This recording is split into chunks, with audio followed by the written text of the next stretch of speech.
Bom, já estamos um pouquinho contextualizados, né, do tema de hoje.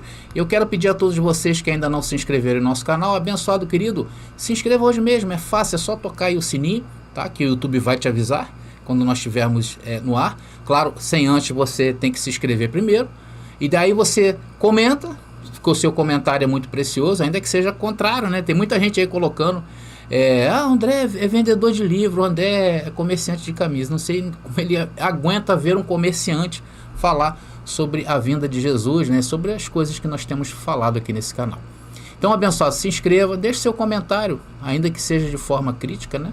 Que nós aceitamos, tá legal? E se você amar essa mensagem, claro que você vai compartilhar nas redes sociais que vocês pertencem. Bom, abençoado, então eu vou começar a mensagem de hoje perguntando para vocês aonde Jesus, né, quando Jesus, dentro da palavra, começou a falar sobre parábolas. Foi justamente quando ele desejou ir para Jerusalém, que é o tema de hoje, né? Que o tema de hoje é falando a definição, né?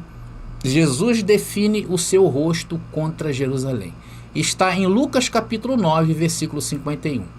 Lucas capítulo 9, versículo 51 diz o texto: Como se aproximava o tempo de ser elevado ao céu, Jesus partiu com determinação para Jerusalém.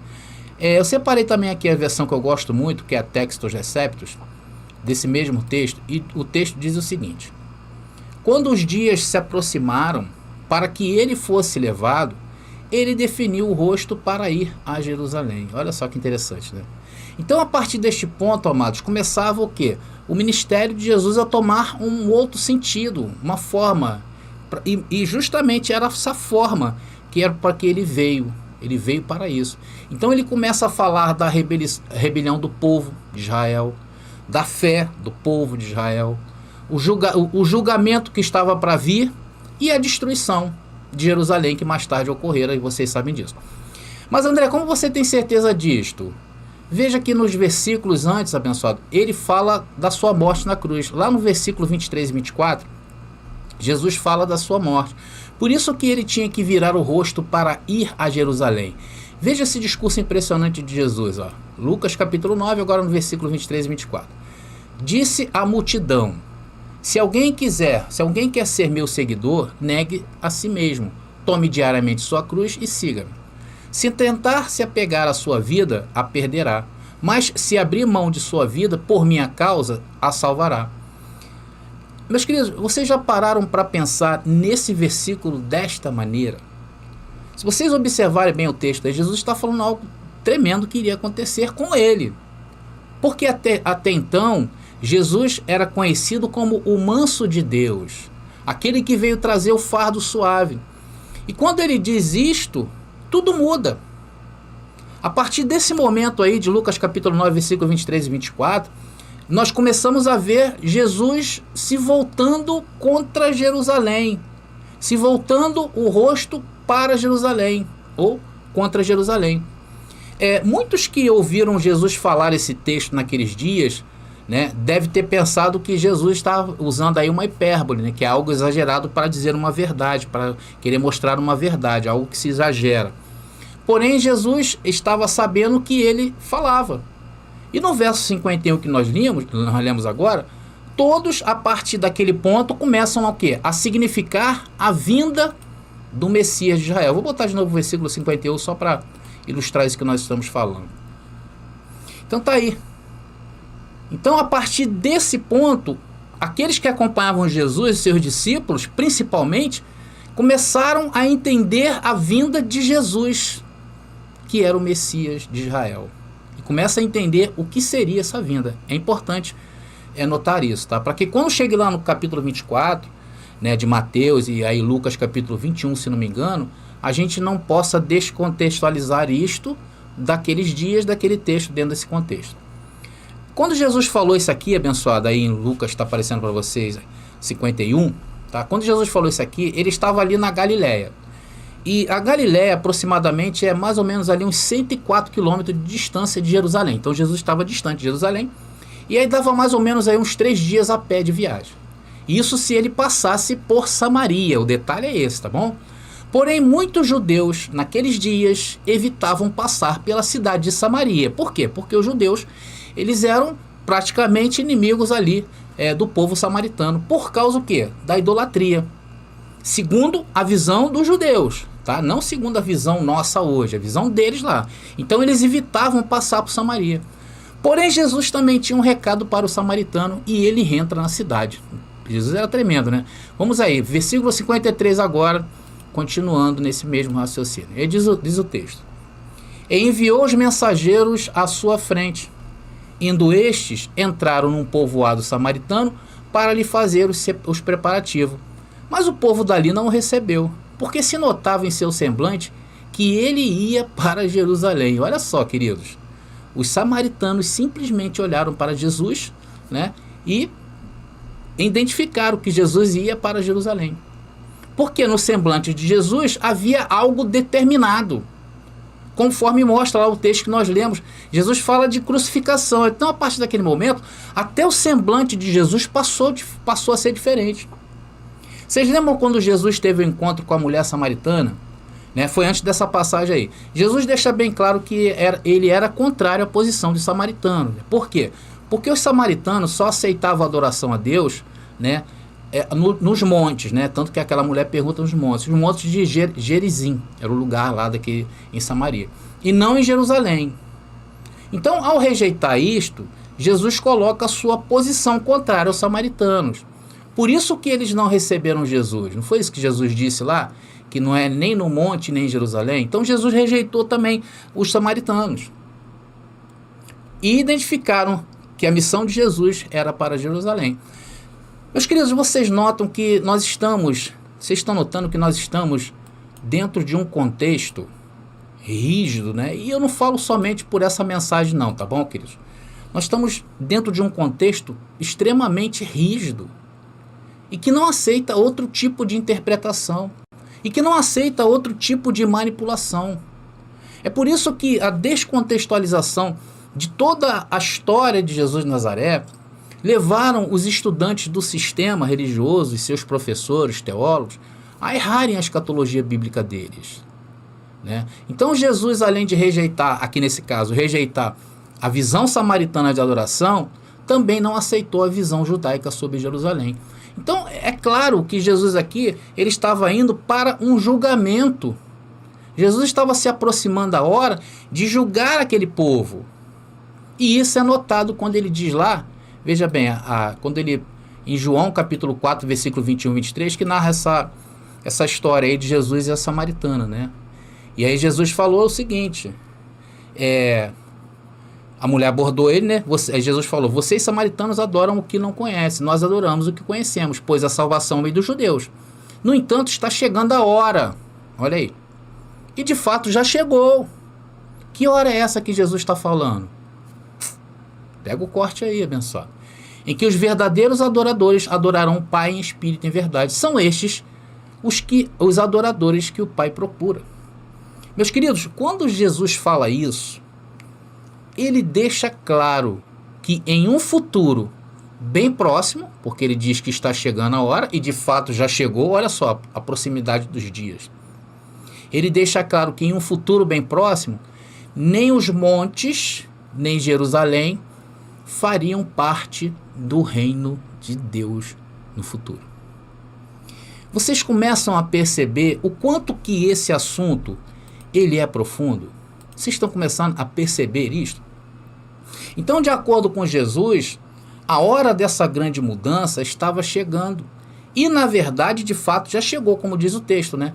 Que já significava que já havia começado naquele tempo, no primeiro século.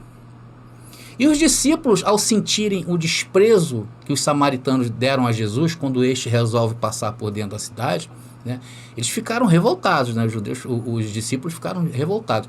Eles queriam até que Senhor nos permita orar para que caia fogo do céu, né, para acabar com os samaritanos, mas Jesus os repreende. Isso está lá em Lucas capítulo 9, agora no versículo 54 e 56. E quando Jesus repreende os discípulos, ele não estava em mente poupá-los. Jesus não visava poupar os samaritanos.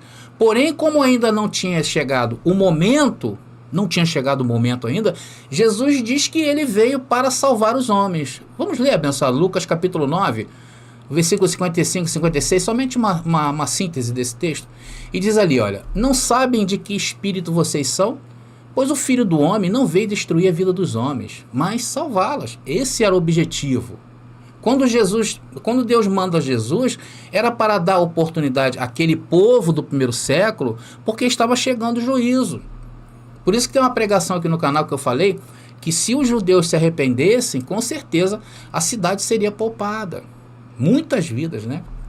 Então Jesus não queria ali, naquele momento que os discípulos ficaram revoltados com ele, Jesus não queria um julgamento imediato.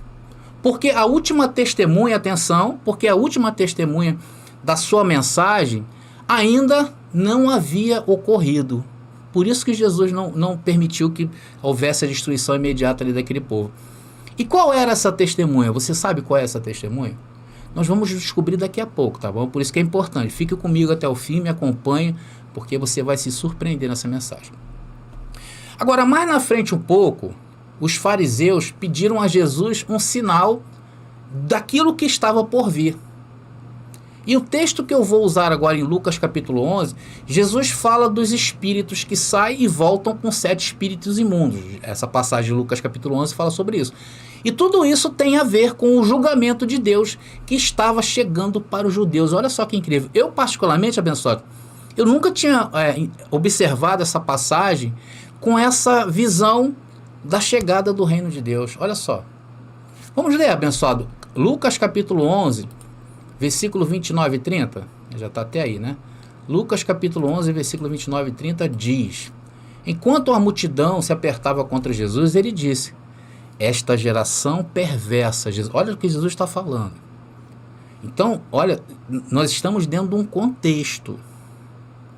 Então veja como é que as coisas elas vão se encaixando. Jesus diz: essa geração perversa insiste que eu lhes mostre um sinal. Mas o único sinal que lhes darei será o de Jonas. O que aconteceu com ele foi um sinal para o povo de Nínive. O que acontecer comigo, o Filho do Homem, será um sinal para esta geração. Vai pegando corte aí, queridos. Então, mais tarde, os judeus o que fizeram? Crucificaram Jesus. E a crucificação foi o sinal. E a ressurreição de Jesus foi a testemunha. Pegou o corte aí, abençoado? Então o sinal para aquela geração foi a crucificação, que teria que ter o sinal. E Jesus falou que era igual ao sinal de Jonas. E a ressurreição foi a testemunha.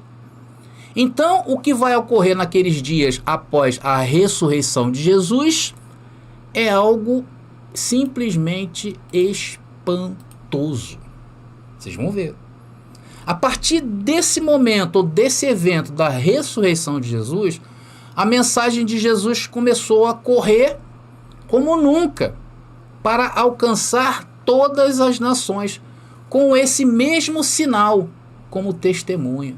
Então a testemunha foi a ressurreição de Jesus, para que os homens crescem naqueles dias que ele era o enviado de Deus. Por isso que em Mateus capítulo 24, versículo 14, diz o texto assim, olha: as boas novas a respeito do reino serão anunciadas em todo o mundo, para que todas as nações as ouçam, então virá o fim. E tudo isso era para quê? Para aquela geração. Vocês estão percebendo? Tudo certinho, tudo linkado, um conteúdo rígido. Estamos falando de uma cultura judaica dentro do tempo deles. Está percebendo, abençoado?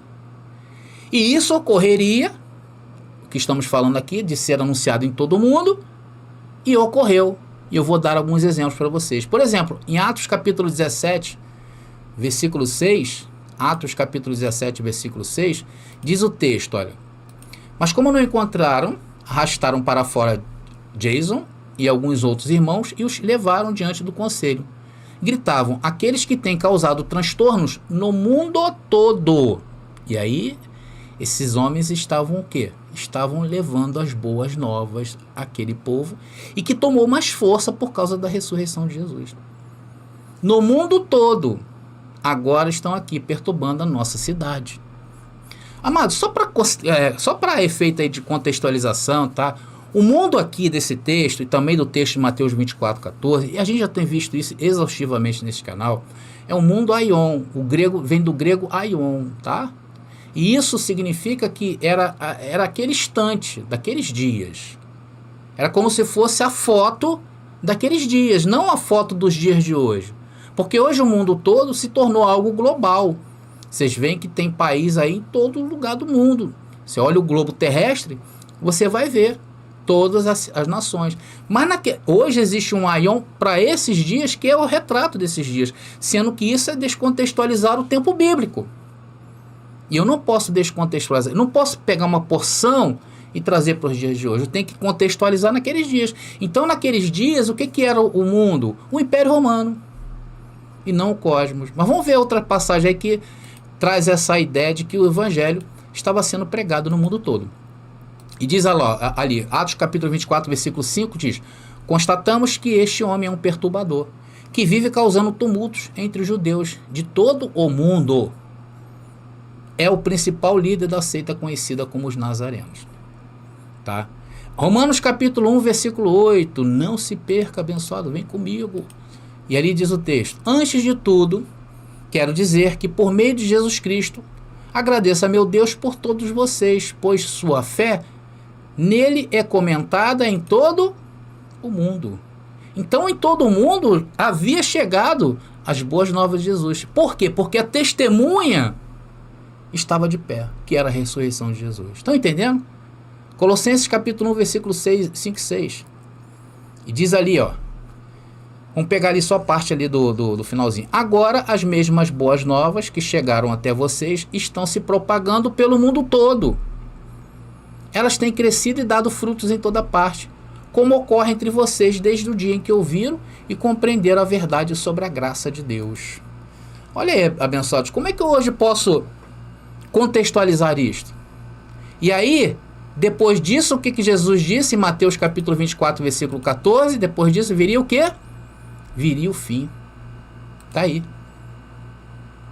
Mas até esse momento, chegou. Por isso que aquele momento lá, voltando, onde os discípulos se indignaram contra os samaritanos, né, queriam que orar para caísse fogo, não era ainda a hora da vingança, porque a testemunha não tinha se levantado, que era a ressurreição de Jesus. Ali foi apenas uma advertência profética. Estão entendendo, abençoados? Vocês viram como é que o nosso entendimento é um entendimento limpo, é um entendimento correto? Então nós estamos aí chegando ao fim dessa mensagem, não vamos nos alongar, tá bom? E com certeza não vamos parar por aqui. Continue acompanhando as mensagens em que continuarei trazendo o contexto da vinda de Jesus, da parousia, né, que aconteceu no ano 70, quando as tropas romanas invadiram Jerusalém, a destruíram e fizeram o templo vir abaixo, né? E eu já dei até uma ideia mais ou menos do que significava isso para aquela nação, né? Vocês têm vídeos nossos aqui falando sobre isso. Então, só resumindo, abençoado, só resumindo aqui o que eu falei. Eu não penso que tenha sido amplamente notado o grau de intensidade, tá, do ministério da viagem de Jesus que lemos em Lucas capítulo 9, versículo 51. Então, focado nesse aviso do julgamento iminente de Jerusalém, muitas vezes observamos a versão de Lucas do discurso das oliveiras, que em Mateus, que é no capítulo 24, e Lucas capítulo 21, onde isso é muito claro. Nós estamos o quê? Trazendo o contexto lá do discurso do Monte das Oliveiras. Então não é algo separado no tempo. Jesus não ali, quando falou no Monte das Oliveiras, a vinda dele não veio a partir daquilo ali. Tem todo um passado de profecias na lei, nos profetas, linkando esses acontecimentos à vinda do Messias. Vimos que quando ele rejeita a adoração em Jerusalém e nos montes, ele está rejeitando a nação, claramente. Ele não veio para salvar a nação, ele veio para salvar os homens. A nação ia cair, abençoado. E nós estamos trazendo esse contexto para vocês, sobre a vinda de Jesus, que começou bem antes, conforme eu falei desses sermões. Mas desde o momento em que ele põe o rosto, atenção, em Lucas capítulo 9, 51, ele põe o rosto para ir a Jerusalém, o processo contra o judaísmo infiel domina sua mensagem e sua jornada. Os capítulos de processo de Lucas, até a denúncia lá das oliveiras, que foi claro, no capítulo 21, contém pelo menos 27 denúncias e advertências separadas. Não eram avisos gerais contra a maldade, foram acusações pontuais, especificamente dirigidas a Jerusalém e aos judeus incrédulos. E o objetivo é mostrar todos esses pontos, esses 27 pontos, né, de denúncias e advertências de Jesus contra Jerusalém e os judeus incrédulos. Tá bom? E vamos continuar mostrando isso aí nas próximas mensagens, tá legal? Então, abençoado, vem comigo, por isso que eu falo, vem comigo.